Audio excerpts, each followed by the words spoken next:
Trump versus Wall Street, the $5 billion lawsuit shaking global finance. A financial earthquake. In January 2026, global financial markets woke up to a headline that sounded almost unreal. Donald J. Trump, sitting President of the United States and one of the most polarizing figures in modern political history, had launched a $5 billion lawsuit against the largest bank in America, JPMorgan Chase. The accusation was explosive. Trump claimed that Wall Street's most powerful bank had deliberately debanked him, cutting off his access to financial services, not for legal or commercial reasons, but because of his political views. This was not just a legal dispute between a wealthy individual and a corporation. It was a direct confrontation between political power and financial power, between an elected leader and the private banking system that underpins the global economy. For supporters, the lawsuit confirmed long-held fears that banks had become political gatekeepers. For critics, it looked like a dramatic escalation of Trump's ongoing war with elite institutions. But beyond the headlines, the case raises much deeper questions. Who controls access to money in the modern world? Can banks legally deny services based on reputational risk? And what happens if courts decide that financial institutions have gone too far? To understand why this lawsuit could reshape global finance, we need to unpack exactly what happened, why it matters, and what comes next. Section 1. What is the lawsuit about? At the heart of the lawsuit is a claim that JPMorgan Chase unlawfully terminated banking relationships with Donald Trump and several Trump-affiliated entities in early 2021. According to Trump's legal filing, accounts that had existed for decades were suddenly scheduled for closure following the events of January 6, 2021. The lawsuit alleges that the bank provided no meaningful explanation beyond vague references to internal policies and risk concerns. Trump's lawyers argue that these actions caused severe financial and reputational harm. They claim the closures disrupted business operations, interfered with contractual relationships, and sent a powerful signal to other financial institutions that Trump was an unacceptable client.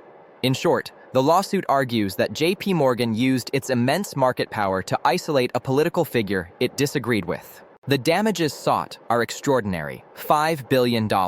This figure is meant not only to compensate for alleged losses, but also to punish what Trump describes as a dangerous abuse of financial power. The lawsuit frames the case as a defense of fundamental economic freedoms, arguing that access to banking is essential for participation in modern society. Section 2. JPMorgan's defense. JPMorgan Chase has categorically denied the accusations.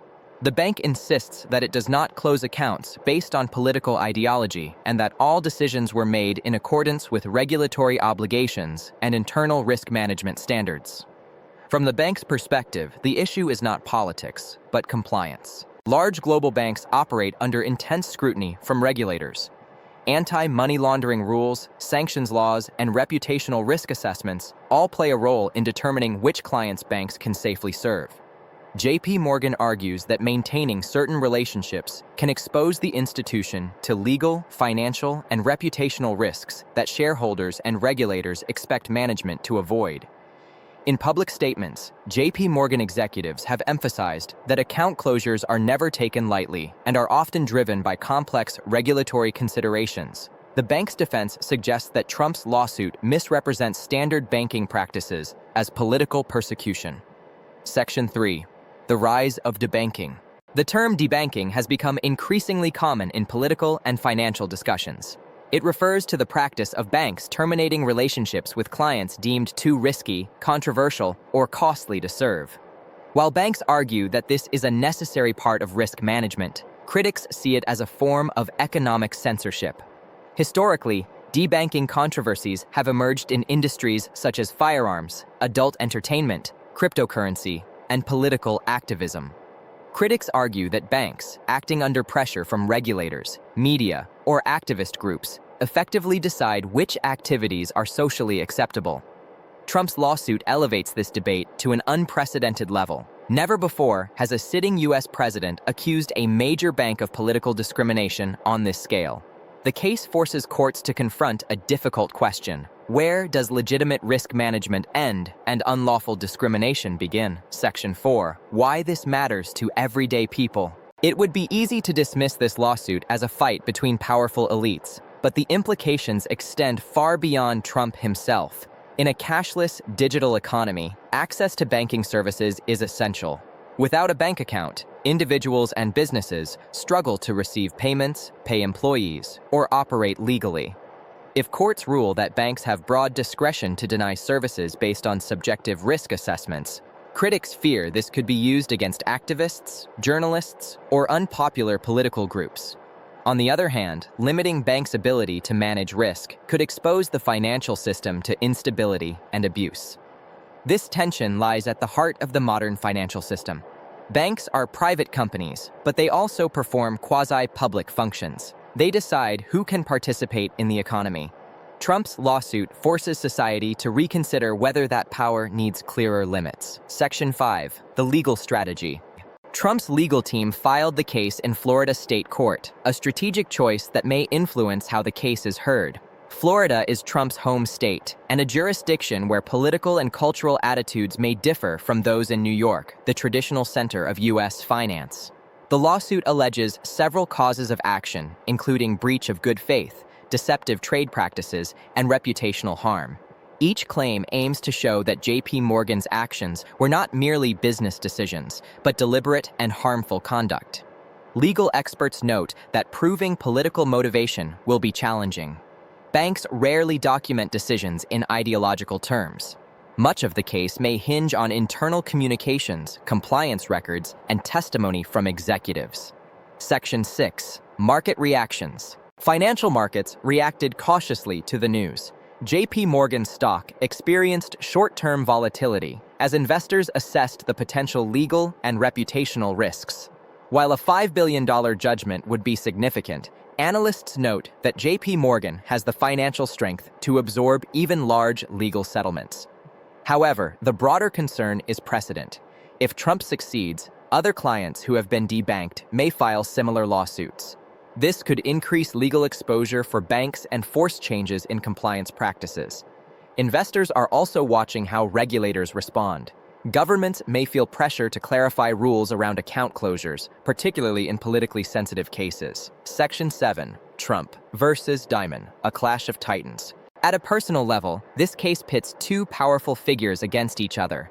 Donald Trump is a master of confrontation, known for turning legal battles into political theater. Jamie Dimon, CEO of JPMorgan Chase, is one of the most respected executives in global finance, credited with steering the bank through the 2008 financial crisis. Dimon has often spoken about the need for stability, institutional trust, and responsible capitalism. Being accused of political discrimination strikes at the core of his public image. For Trump, the lawsuit reinforces his narrative of fighting entrenched elites on behalf of ordinary citizens. Section 8. Political ramifications. The lawsuit has already become a political lightning rod. Supporters see it as a necessary challenge to unaccountable financial power. Critics argue it risks politicizing the banking system even further. Lawmakers on both sides of the aisle are watching closely. A ruling against JPMorgan could lead to calls for new legislation restricting banks' discretion. A ruling against Trump could reinforce banks' authority to manage reputational risk. Section 9. Global implications. The impact of this case will not be limited to the United States. Global banks operate across borders, and legal precedents in one major jurisdiction can influence practices worldwide. If U.S. courts impose stricter limits on debanking, banks in Europe and Asia may face similar pressures. In a world already grappling with digital currencies, central bank digital money, and declining trust in institutions, the case adds another layer of uncertainty. Conclusion. A turning point for finance. Trump versus JPMorgan is more than a lawsuit. It is a symbol of a deeper struggle over who controls the financial system and on what terms. Whether the case succeeds or fails, it has already forced a global conversation about power, politics, and money. As the case moves through the courts, one thing is certain: the outcome could redefine the relationship between individuals, banks, and the state. In an era where access to finance equals access to life itself, that is a debate with consequences for everyone. Stay awake, stay aware. This is Felix. See you next time.